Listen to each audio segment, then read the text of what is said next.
Yeah, so hello everyone. Yeah, Yeah, awesome. My name is Ahmed, and I have like a bachelor's degree in artificial intelligence and sustainable technologies from Tomorrow University of Applied Sciences in Germany, and I am also like the founder of MARMAR, which is basically an AI-powered medication management platform. We'll basically use artificial intelligence to try to solve the problem of inappropriate polypharmacy, and we do that by trying to give individuals, both like the patient and healthcare practitioners, the ability to see like the insights in like drugs they are taking and all of that. Yeah. So yeah, so that is basically about me, and I'm going to be diving into like today's session, which we're talking about like leveraging LLMs for advanced drug form classification in MARMAR.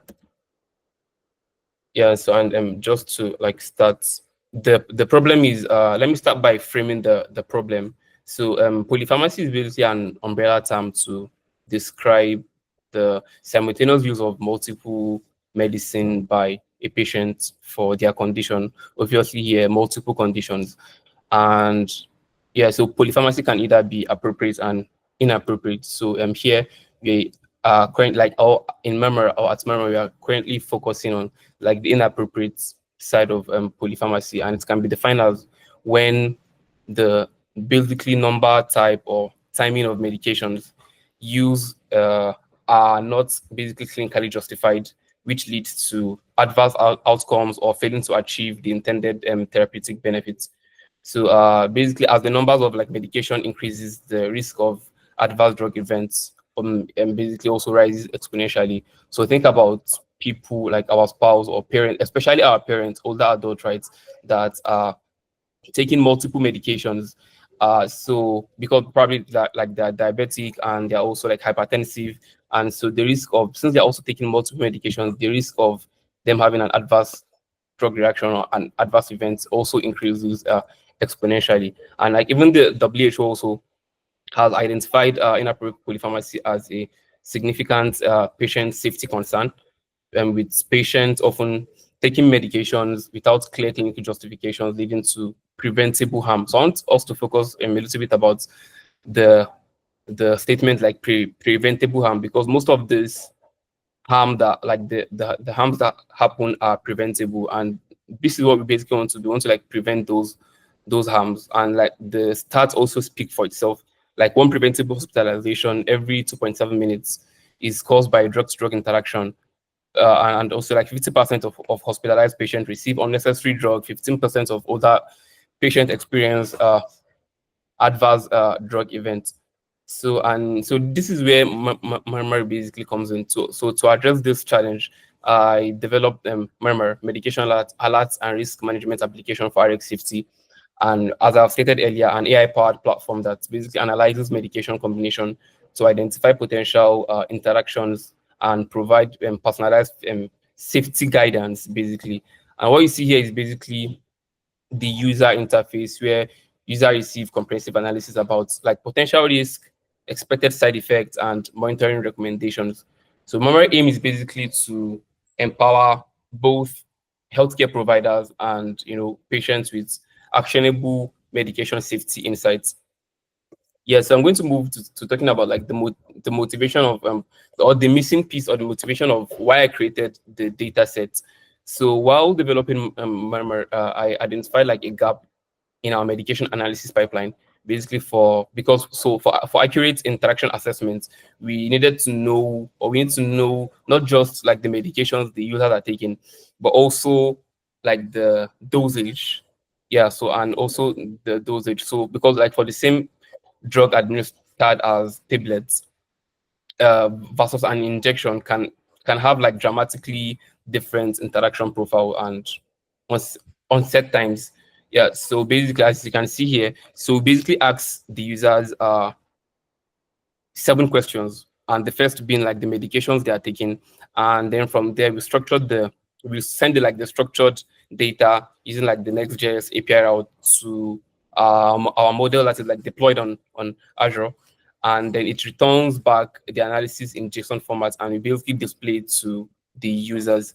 And so this is basically like the whole overview of the architecture. And we wanted to also ask the users the dosage of their medication, right? And to do this, I basically started to like search the internet for data sets that includes like names of medications and then their corresponding forms. But then I really could not find any. Like, I mean, I had access to like drug bank data sets, but it's more technical because it comes with a lot of information like side effects, adverse effects, and like it's basically a lot. So basically, I'm looking for something more simplified where you just have like the names of medications and then their corresponding forms. And so because like I could not really find something in alignment to this, so that is why I decided to like create like the drug form data set. And so so here is basically like by the left, you have like the current way we ask users on the platform, the current way we ask users the medications they are taking, and as you can see, we just ask them the names of like the medications, and on the right is basically like the future updates, basically where we ask them the names of the medication, and then it automatically populates the forms gladly from the data set I created, and then you can just impute the dosage of the medications here. So if it's a tablet, you basically like write the corresponding dosage. If it's like oral suspension, you basically also like, or a syrup, you basically also like write the corresponding dosage here. So I basically wanted MARMAR to intelligently predict the most likely forms of those medications. So making the platform even more intuitive and accurate while reducing basically cognitive burden to users who are often already managing complex health conditions. So this is where like, or this is how all the motivations and the why I created like the drug form DB. And how did I create those data sets? So I basically had access to list of medications already, more than 3,800 and something of like list of medications, just the list of medications. So I implemented like a dual model approach. First, I used GPT-4 as the primary classifier. So like leveraging its extensive pharmaceutical knowledge and or generally medical knowledge to like generate initial form classification for over like 3,800 medications I stated. So as most of us might have known, like GPT-4 is like really known for its medical context awareness. There are a lot of like research that has shown how good it performs in terms of like, or in a medical application. Yeah. So and this is how like some of the reasons why I decided to like go with GPT-4. And then I employed BERT, which is like a BERT model that it is like a domain specific model trained on medical literature, right? So to validate these classifications through semantic similarity analysis. So basically, like this is basically what I did, and this hybrid approach combines basically like the generative capability of GPT-4 with the specialized medical knowledge of like the BERT meds. As we all know that like BERT model are not generative model. So yeah, so I basically chose this to like basically create a sort of check and balance system that will also significantly improve like reliability. So as you can see, as I've explained, so I started with like plus 3,000 list of medications here, and then I use GPT-4 to get their corresponding forms based on like the 12 standard forms defined. So I basically defined, or basically what has been defined already. So there are like pharmaceutical forms that has been defined. And then, so what I did was for the prompts, let me see if I can check in the prompt. So yeah, so I think I basically told like for the system prompts, like you're a pharmaceutical expert with a deep knowledge for drug formulations and delivery methods. So consider like the drug's active ingredients, like therapeutic use and typical administration routes. And then I constrained basically its output to exactly the 12 standardized forms you can see here. Yeah, yeah. So what I was basically telling GPT-4 was like, okay, give me the forms of these medications, but it has to be within this 12 forms. It has to be within this 12 forms. And if, of course, because there are also some forms that are within or they are outside the scope of like this 12 forms. So I explicitly told GPT-4 that if they are outside of those forms that are in this list, you should basically return unknown. Yeah. So then I used a variant of like the PubMed BERT model to validate GPT-4 response. Yeah. So that was like this, and the version of the BERT model I used was I think I'm not sure about the pronunciation, but like Peter Medka, I think. So it has been further optimized for semantic similarity task and also fine-tuned on the macro data sets, so which basically makes it particularly more suited for like this type of context. Yeah, so then moving on to so to this two-stage classification system. So what I did was basically tell GPT-4 that okay, after getting like the corresponding forms for the medications, so it's now left for me to like test the outputs or the forms that GPT-4 has created for me. So what I did was basically because the BERT model is not a generative model as I've stated earlier, so I'm basically telling it to I'm taking each drug or each medication from the data set and I'm saying, okay, this is amoxicillin. Amoxicillin is administered as this form, basically concatenating the forms that GPT-4 has created. And then I am testing for this. So I'm saying amoxicillin is, like for this example, I'm saying amoxicillin is administered as tablets. And also behind the scenes, I'm also testing for like the remaining 12 forms like behind the scenes. And basically what the BERT model is basically going to do is that so the BERT model is basically functioning as a semantic validator by like encoding like the drop form statement into like high dimensional vector representation, which are like embeddings basically through its pre-trained transform architecture.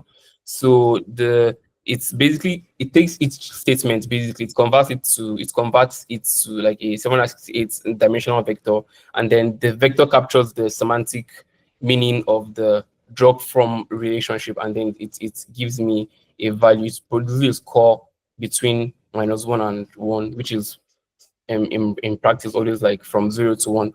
Yeah, so this is basically so it's so like put it in summary, it's basically taking like the name of the medication, for example, paracetamol or amoxicillin, and is basically I'm putting it in a sentence saying, okay, paracetamol is administered as a tablet, a capsule, injection, and it's basically going to like analyze the sentence and then give me like the response as a value, probably 0 0.9, 0 0.8, 0 or -1. Yeah. So like this is like basically like the overview of the validation idea. And so moving on to like the confidence threshold. So one of like the most critical aspect of this classification system was also like determining when to trust like PubMed BERT's decision. So basically after analyzing like thousands of classification and their validation score, I realized that a confidence threshold has to like be established, so that would help in basically making reliable decision about like the drug forms. So I created like three distinct confidence zones that helps us balance accuracy with coverage. So the sweet spot was for any analysis that was in between or like greater or equals to like 0.92. And so basically when PubMed merge return similarity score of like greater or equals to like 0.92, we are looking at like classifications that are correct about 95% of the time in our data sets, and this covers approximately like 75% of our drug data sets. And so also like the second threshold was the scores between 0.85 and 0.91. And so these classifications are still quite reliable, for like 85% to like 91%. And they were like accurate around about 75% accurate, like overall of the analysis. But they basically warrant a closer look. And basically often this cause indicates drug that legitimately come in multiple forms, like amoxicillin that comes in like that is available in both tablets and capsule. And then so anything that is below 0.85, it basically enters the low confidence zone. Because while this classification might be correct, but like there's the risk of error in a medical application is like we like basically want to like avoid that. So rather than make potential incorrect assumptions, we basically want to like mark these cases for manual review or even like additional verification. So as you can see here, like this shows like the distribution of like the different drug forms data sets, with tablets, injection slash infusion being like the most numerous categories, followed by capsules and cream, as you can see. And I would say this is not basically out of line, because we can see that most of like the medications probably come in like injection, tablets, and capsules. So the percentage are basically like it's 6.1%, 80%, and I think 97.4%. And they basically show like the success rate for the most common forms, while capsule being like having the highest success rates for this analysis at 97.4%. I think, yeah, 97.4. And then tablet and injection shows like moderate success rates around 80 to 86%. And then we also have the similarity score distribution. As you can see, like we had like the higher mean score, which is like greater than 0.95 for most common forms, as I stated like in the last slide, and clear threshold for reliable classification. And then integrating this with MARMAR, basically, as I've stated in the beginning of the slide, the integration of the dataset was to like basically now lets that when users enters a medication name, the system automatically suggests the most likely forms based on the classification system, based on like the data sets, while still like allowing, of course, like manual override. And the hope of this is like to reduce like input time by some significant percentage, and also decrease like form related errors by also a significant percentage. And most importantly, like the accurate form classification form is expected to like also enhance our interaction analysis, basically allowing us to like provide more precise and warning recommendations, which is like the main goal of why like I decided to like go with this approach, and also like create the data set from the beginning.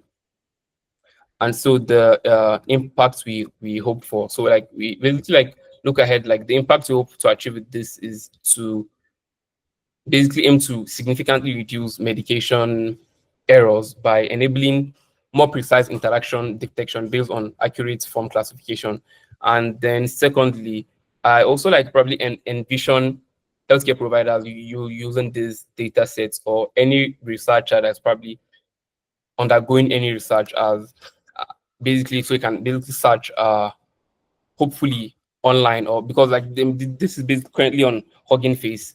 So and it can basically hopefully ease your work. And then we hope to also like empower patients with accessible and personalized knowledge about their specific medication forms and potential risks. And this is basically with integration with the platform.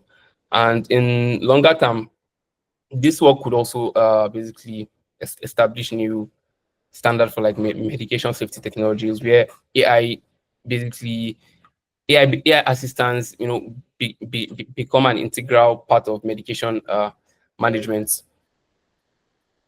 And so, yeah, of course, it like every listing comes with challenges and limitations. So, and part of like the limitations and challenges here that I face, I would say, like the tablet versus capsule classification. And first, like the data revealed that most common misclassification occurred between tablets and capsules. And so this pattern emerged clearly in also like our validation translation analysis. And so, and this is not entirely out of line, because the it basically makes sense because like given like there's similar administration routes and appearance in pharmaceutical literature, so it basically makes sense for it to like get misclassified because like they are kind of like the route of administration is basically almost the same, and then you have basically little differences between like capsules and tablets. Basically, I think part of the difference is like basically their form, their composition, their absorption rates, taste, and splitting and coating. So it's basically probably makes sense that we had this misclassification, and it's basically occurred mostly with tablets and capsules. And then moving forward, the form distribution imbalance. I basically also observed that a significant form distribution imbalance in our data sets, basically like the tablets and injection are heavily represented, and uh, where they achieve 80% to 86% accuracy respectively. So, but like the imbalance means that our model can basically, or like doing the analysis, it has fewer examples. And again, this also makes sense because most of like the route of our administrations that we are used to are also like tablets, capsules, injections. Like it is most of us are most of us or all of us have probably taken tablets, capsules, or even had injections before. But it's basically not rare, but it's basically not that common for someone to have like use suppositories method of like taking medications, or even like the buccal tablets, or even the inhalers. Not everyone has like used those forms of medication basically. And then the last one is like the multiform medications. So like the system designed to classify primarily form only. It is designed to like classify primarily forms only. And this is in this section where I basically created these 12 forms. And rightly so, there might be some of the drug in the data set that are, are outside of the scope of this form. So now looking forward, I think also creating a secondary validation form might have also helped make the even analysis even better, because like we had like list of unknowns. They were like pretty significant, not more than 200, but they were there. And they might also have been able to like, if we had like a secondary forms, that we might have been able to like classify them in accordance to like the secondary forms basically. So so I think in conclusion, I set out to like solve the gap in medication safety analysis, like specifically while building MARMAR. And our key contribution basically is like the comprehensive data sets, like which we have been able to like create with over 3,800 like medications classified into 12 forms categories. And so, and this was made possible due to the to the basically like the dual model approach, like leveraging them like GPT-4's reasoning capabilities along with the domain specific model, which is like the POBERT model. And the combination basically achieved 87% overall classification accuracy with 98% accuracy for higher confidence prediction above 0.92 threshold. So above like the 92% threshold, we had like about 98% accuracy. And so the impact for on MARMAR here, it is predicted to like to be substantial, because like by integrating these data sets into like our classification system, we basically hope to like reduce the related user input error by a significant percentage, and also improve precision of interaction detection by a significant percentage. So basically, we want to like be able to like give users and also even like healthcare providers even a better personalized analysis of their medication regimen. Yeah. So looking forward, we have clear direction for improvements, like I've stated in like in the limitation and challenges, and we basically also like plan to expand for reference embedding for underrepresented forms like patches and suppositories, and we're also developing also like a multi-form classification capabilities to address medication available in multiple formulation, and also basically puts in a system where we are also able to capture even new drugs that are coming into the market. So we are able to keep updating the data sets. Yeah, so I think that is basically all about the presentation I have to today or this evening. And yeah, so lastly, the medication is the data set, I mean, is on Hugging Face, and also like the code for like the analysis code is also like on GitHub. So I'll probably paste the link now in the chats if you want to like take a look at that too. Thank you. Yeah, no, I think this is really interesting. From my perspective, I think this is the first time I think I've seen someone try to do a direct combination of large language models and then trying to put that specifically in the medical the medical aspect, and also combining it with another model.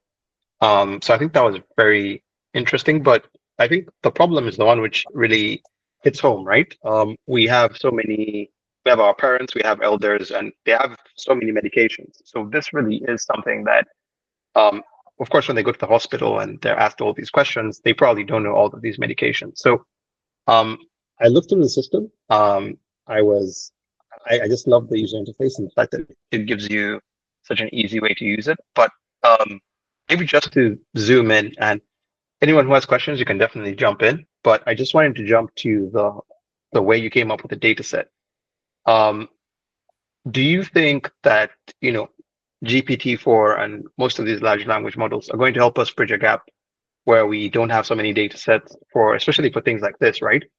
And we're trying to create more of those. So what's your view on that? Because I think the use of this data is obviously going to keep on prevailing, but at the same time, like you mentioned, there are always going to be some issues that might come up, maybe some classifications here and there. So what are your thoughts on that, and maybe some some hints for someone who's trying to redo this in the medical field?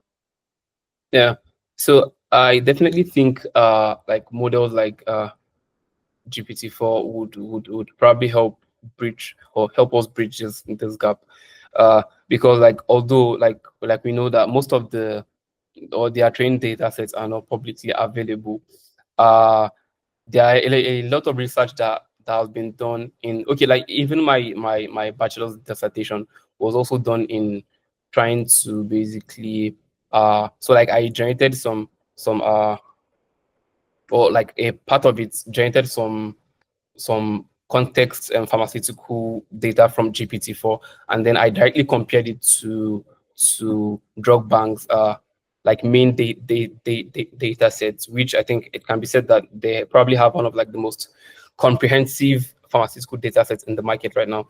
And the results were like really fascinating, because like the cosine similarity score, where I don't think I had a 0.8, 80% were like 90, 0.92, 0.94. So like pretty interesting to see. Although like then question might come in terms of like we might not be able to basically test for accuracy directly, but then I think like those models are like pretty much amazing. And there's also a lot of caution, like even with like the big companies, like a lot of caution in terms of the application in like the health industry. But I think with time, because like like life is involved and a lot of that. But I think with time, we are probably going to see this, because like they are probably going to get better, right? They're only going to get better. So we're probably going to see more of like these rules streamlined and all of that. So yeah. Yeah, sure thing. And then also, I just wanted to understand, like, how did you come to the the conclusion, not the conclusion, or maybe just the thought that, okay, let me include BART as well? Because most people would just, they'll just get, the data set itself, and then, given the research that you had done initially, you could have just gone with it, or you could have just accepted it. How did you come up with the idea of BART? And then we can also take the next question after this. Yeah, sure. So okay, so I think that was because I was like, while I created like the data sets, I also like had done something with BERT earlier, and I also had like access to like I still had access to like the drug bank data sets, but then most of like the forms were embedded, so to put it that way, but like they were not like directly stated. So I was like, to like probably cut the work short, because like if I had to like analyze it against like the main data set, like the drug bank data, it's probably going to be a little bit of work. Not like I was like running away from the work, but I was like, okay, yeah, I think I can use BERT to, so I basically tested a few. I was like, okay, I think this would work. So I basically went with that approach. Yeah. Yeah, great. Chikovo, you have your hand up. You could ask a question. Anyone else, if you have a question, you can also, raise it at any point. Please feel free. Okay, can you hear me? Yeah. Okay, Yeah, nice presentation. I think I've been talking about with Habib about this. Actually, I'm not more on the technical kind of side, is on the execution one. So considering that, like these things, if I go on Google and I search that I have this medication, do they go along? I might get some answers, right? But people don't kind of do that, right? To take that initiative. And with MARMAR, it's way easier than using Google. I understand that. But what is the thing that would push people to actually take this initiative to do this? Because if I just get a medication from a pharmacy, I assume it's safe. So I'll go and take it. They actually give me the days I need to take it, the hours and stuff. I assume I will take it. So what is the guarantee and what will push people to actually use this application? That is one thing. Okay, I think you can answer that, then I'll do the other last one later. Okay, yeah, sure. So I think this is basically not basically out of line with like with the data sets, but yeah, I'm still going to like answer it. So so because the main problem is like inappropriate polypharmacy, which is for people taking multiple medications and they are managing multiple conditions. If you are like, even if you just have like peptic ulcer, stomach ulcer, you know that you don't take ibuprofen, which is like a pain reliever, or like strong pain reliever. If you have peptic ulcer, it's basically, it's, if you have experienced it before, you know that it's built like crazy, and it's so so like the assumption, or not really assumption, is that people that have 2 to 3 conditions know that they have probably experienced this before. And then to also answer it, like we basically have like both the consumer facing products, which is going to eventually going to be an application, like a mobile application. This is just like for like the MVP. And then we have the also like the B2B side, where like this is integrated to EHR systems. So while doctors and pharmacists are like recommending medications to you in the hospital, like and they have your history. So like they have like this interaction alerts with MARMAR where it's built in that, okay, this Habib has like, also, so like don't give him ibuprofen, and it basically also shows alternative medication. Yeah, I mean the current version we have now also shows like alternative medication. So yeah, like for people that have experienced this or know people or know someone that has experienced this. I mean, if you have like parents that probably battling with diabetes and high blood pressure, or asthma, like you know that they mostly get their medications changed almost all the time by specialists. Like they visit one specialist today and then they visit another one by the next appointment time, and they are changing the medication, and they're like, oh no, stop taking this is bad for you, you're not supposed to take this and this together. And like you start to wonder why, because like the former medication was also prescribed by a specialist, and so like this medication, they keep getting changed, they keep getting altered. And so to like answer that, those that have the problem, I think, or like the target markets, they actually basically they know, okay, yeah, so they basically know the problem, and because like most of the people have like experienced this in one way or the other. Yeah. Okay. Yeah. I get that. I Mhm. get that, but you kind of assume too much. That's why you kind of also hard to answer. Because if I just be given a medication by a doctor, the thing is that I'm just going to take it without even, it's not even intuitive. Even if you have like a lot of problems, ulcers, a lot of problems, it's very hard to go and research, because if you actually do this research online, you can find it. But Yeah. what pushes people to do that? What I would suggest, what you're talking about on the B2B, that would be a good one, like where it is integrated with the medical records. Mhm. I think that is the best thing to kind of link this. MARMAR can be a part of like the medical records.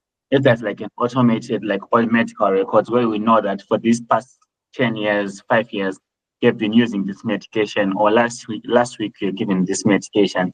So when maybe if pharmacies have this medical record of yours, and also with this system, it can be easier for them to give you one.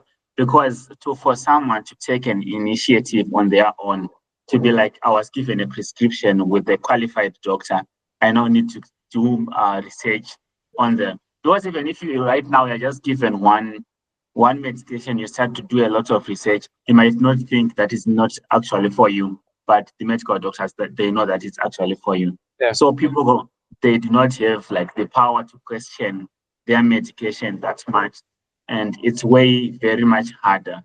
And so like to take the solution, it's a good one, it's a very good solution, but on the implementation it will be very hard.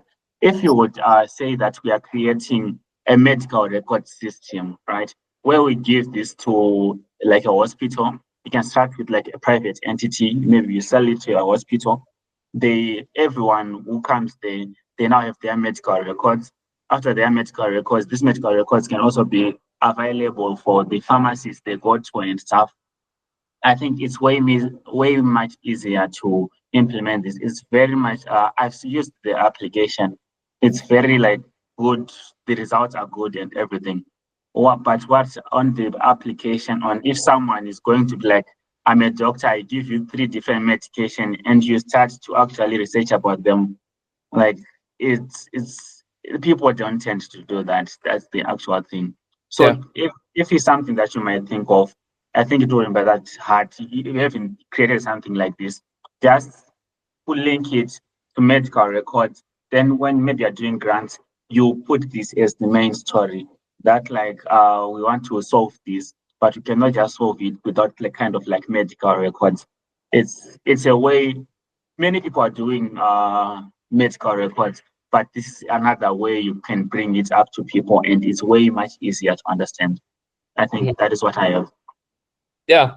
Thank you. Yeah, thank you so much, like for the suggestions. Like it's really insightful. And just to also mention, like them, like I've received feedback. Like even now, we currently like have like a partnership with an EHL system company that has like more than 500 Nigerian companies that uses like their software. So like currently working on like trying to like integrate this to the system. Yeah, and I think for the consumer facing product, like you stated, like eventually when we build the app, it's basically going to be in integration with like medication reminders, like searching for nearest pharmacies, and even like adding doctors in the loop and all other features that would make it not just standalone medication interaction check. Yeah. So thank you for the suggestion. Yeah, no, that's some good feedback. I think your product is really good when people start giving you feedback, because if no one gives you feedback, I think that's a bit it's a bit worrying sometimes. But I think even just the data set itself, from my perspective, is a step towards the right direction, right? Classifying 3,000 drugs alone, with the possibility of having that actual pipeline in place, with the possibility of extending that to more data sets and having that just in place, that does so much in terms of expanding this sort of system, or expanding the medical diagnosis. And just like you were saying, it might not be everyone who's using it, but I do feel like the people who might have multiple drugs might have an incentive to do so, because um, I think it kind of hits home if you do have some sick parents. But I just literally thought of something. It's like, okay, so if you go to the pharmacy and they tell you that, okay, we ran out of one particular drug, and they prescribe another one. Now, in that particular case, you'll just take it home, but you don't know how is this drug going to react with the rest of the drugs in that framework. So I think it does have some consumer facing, people who might also want to use it, but of course, it just depends on people having to know about it. But I think this is, of course, always a positive step forward. And I love the research and the data set creation that went into this. Do we have any more questions for Yusuf?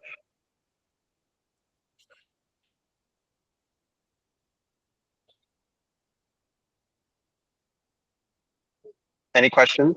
You can put up your hand. You can also leave it in the chat, and we'll relay that.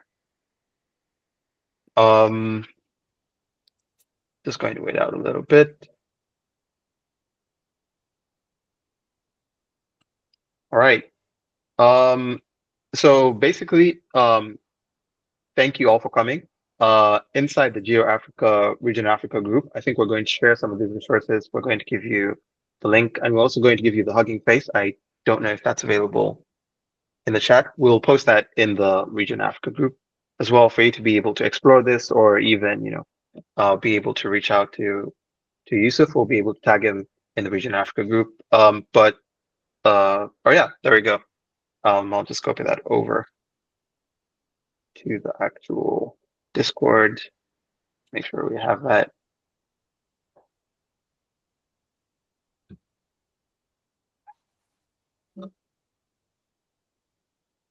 So I don't think there are any more questions.